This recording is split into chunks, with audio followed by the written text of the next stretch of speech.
Hi there, I'm Haruka. While I might very clearly love anime now, the biggest love of my life from the day I was born is soccer.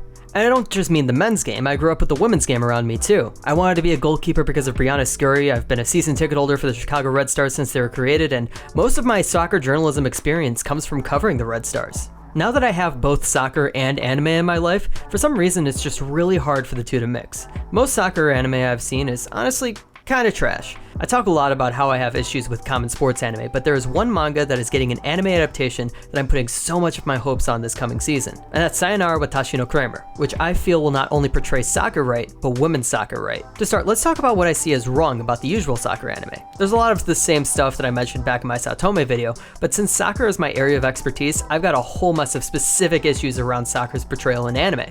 First, there's always too great of an emphasis on one-on-one battles. Because sports is almost always considered shonen, things are often boiled down to a simple battle between two people. Sometimes there's a few concurrent battles, but it's always 1v1. Real-life soccer can be marketed as major player versus major player, but the game itself is a team game, and most of the time it depends on game day strategy and how a certain tactic is working out. In the modern game, many teams play with an incredibly fluid attack, shifting attackers from different wings and moving into different positions to vary the attack. There's also contingency plans in the defense where players will cover for each other, as a lot of defenders nowadays push up into the attack. Second, I really dislike the smug all according to Keikaku excuse every time. I was once told by a former professional soccer coach that a coach who gives instruction from the touchline has clearly not trained their team well enough on the training field. And while that is a magnificent sentiment, that still doesn't mean that game plans and strategy can't be dynamic. A lot of soccer anime runs like the game was already decided before the players made it onto the pitch. And even in those games where changes need to be made, usually the strategy that our protagonist team has doesn't need to be changed because the coach already accounted for everything the opponent had, so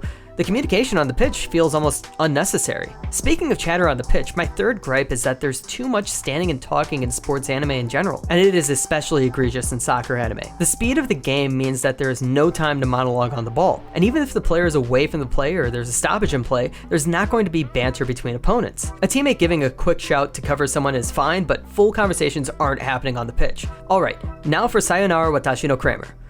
Okay, actually first I need to talk about the 2-volume prequel Sayonara Football. The anime adaptation of that was supposed to be a movie released in March, but 2020 happened. The big thing to know from Sayonara Football is the character Nozomi Onda, who was a girl who trained with the boys team in middle school. She wasn't allowed to play in matches for the team since she was a girl and was seen as physically too weak to be out on the pitch with a bunch of boys going full speed. But she shows amazing technical ability with the ball and an incredible soccer IQ. So Sayonara Watashi no Cramer doesn't start where Sayonara Football left off. Instead, it picks up a year later and introduces some new characters, Sumire Suo and Midori Soshizaki. Suo doesn't talk much, but still has a really short temper. On the pitch, she can take anyone on in a foot race on the left wing. The problem is that she's always played for a trash team in middle school. Soshizaki, or Saucy, plays for the team that always beats Suo's team and is considered one of the top midfielders in Japan for their age group. Saucy decides to make a pact with Suo, promising to play with her in high school wherever Suo wants to go, saying that she wants to make sure that Suo never has to play alone again.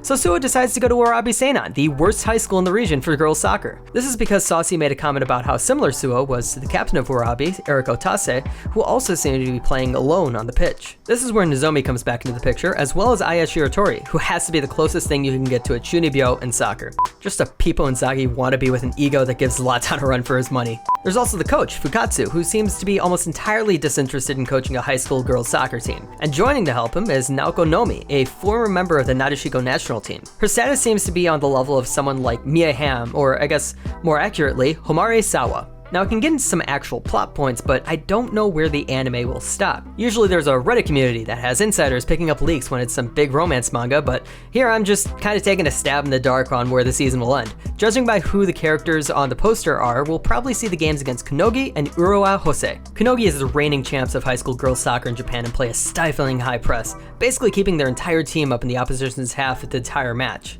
As for Urawa Hosei, they're the closest thing to Warabi's local rival. But that's not saying much for Warabi, who have been beaten pretty soundly by Urawa for a while. Urawa is also really impressive, playing a swift counterattack designed by a Catenaccio style of play.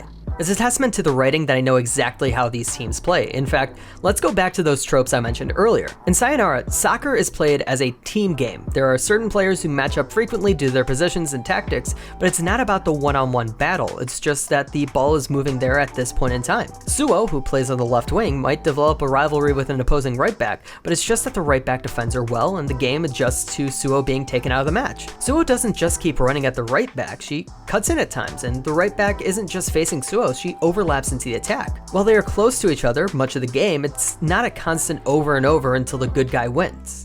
And that also proves that in Sayonara, tactics are dynamic and malleable. The pro coach I mentioned earlier said that the coach having to get up meant the team wasn't trained well enough, but the coach doesn't have to get up every time there's a mistake. The players themselves should be able to recognize the problem and make adjustments themselves mid-game. Nozomi does this in Sayonara football, and Saucy does it in Sayonara Cramer. When something isn't working, you do something else. When Kanogi pushes their defensive lineup, Warabi switches to a kick and run for Suo, and when Kanogi sees the danger Suo possesses, they counteract it. It's reactionary, not rehearsed. On top of that, the communication is on point. The girls' shouts to each other are direct and precise. That's all they need to say while the ball is in play. And yeah, there's a couple of quick one-liners exchanged between the teams. That's fine and believable. Any deep strategy discussions happen on the sidelines between the coaches and local clipboard phenom Sawa Echizen. But further than having a better handle of soccer than most soccer anime, I also think that Sayonara series actually hits on a lot of interesting discussions surrounding the women's game, as well as general things about the game as a whole. As a side note, the mangaka, Your Lie in April creator Naoshi Arakawa, actually went on record saying that he knew nothing about soccer before deciding to write a manga about girls soccer. So the fact that he boiled down all of soccer into two simple ideological battles is fascinating to me. Throughout the manga, he posits that all of soccer can be simplified as possession versus counterattacking and physical versus technical. While he does explicitly refer to the first battle, the second one is much more implied through a couple of different situations faced mostly by Nozomi, where she is constantly told that modern soccer is a physical game, and there's no place for players who can't handle that. And that brings us to the next big discussion and the first real discussion on how women athletes are treated. Sayonara doesn't give the classic "you can't play because you're girls" line. It actually goes all the way by dropping one of the most common things I hear about on a regular basis from asshole men in Twitter replies and YouTube comments. Girls are physically not built for sports. So I'm not going to step on a landmine here and discuss biology, but the manga, especially the prequel, has some incredible introspective moments about physicality in the game and how girls are treated because of it, despite maybe having played with the boys for their whole lives up to this point. And not just the arguments of physicality, there's a difference in the way the two teams are treated by the school itself. Warabi has 2 soccer pitches outside the school, and after the girls ask to play alongside the boys team, the boys coach not only refuses to let his boys play with the girls, insisting that the boys won't get good enough workout from the girls, he also says that his team needs both pitches, forcing the girls to train at a location off school grounds. Overall, one of the largest overarching themes of the manga is questions about the sport's future. A lot of care is taken into the portrayal of the women's game itself, especially in the form that it is in Japan. First, there's the pessimism of the manga given by Coach Fukatsu. There's a very low chance that any of these girls will play professionally, much less for the Nadeshiko, so teaching these girls advanced tactics is pointless. This is combined with a much more subtle theme about the way talent dies. When players are forced into playing on a team that doesn't complement those talents, or they're not given the resources to improve, they get discouraged. And while it happens to boys too, this is something that is much more common in girls' sports, where girls simply decide to stop playing because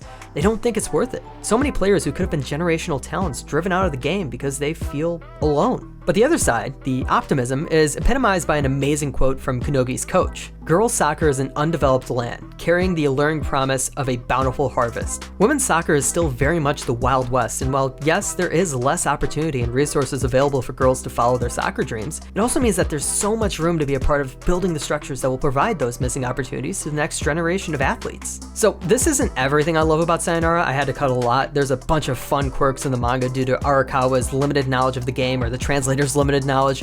There's a really interesting thing in there about Nomi's role as someone who humanizes athletes who seem larger than life. Seriously, I wanted to sneak in a mention of Yuki Nagasato, the first woman to play for a professional men's club in Japan, but she's an amazing topic on her own. Side note, Yuki, if you ever want to do an interview or play FIFA with a VTuber, I got you. And when it comes to the actual adaptation of Sayonara Watashi no Cramer, there's obviously still concerns about it. It's being made by Leiden Films. They made Hanebado, which I really loved in terms of its animation. They also made Berserk 2016, which is still to this day one of the most hated anime adaptations of a beloved manga. The cast is a real mixed bag and mostly made up of Leiden Films regulars, including the director, who has no real anime to this point as proof of his good work. But hey, I'm ready to finally get some women's soccer in anime, and hopefully we'll see the game treated properly. thank you for watching. Yeah, thank you for watching. I have a Twitter that you can follow. I also have more videos, and you can subscribe around here somewhere. And yeah, I might do streams again sometime soon. But for now, there's another video coming.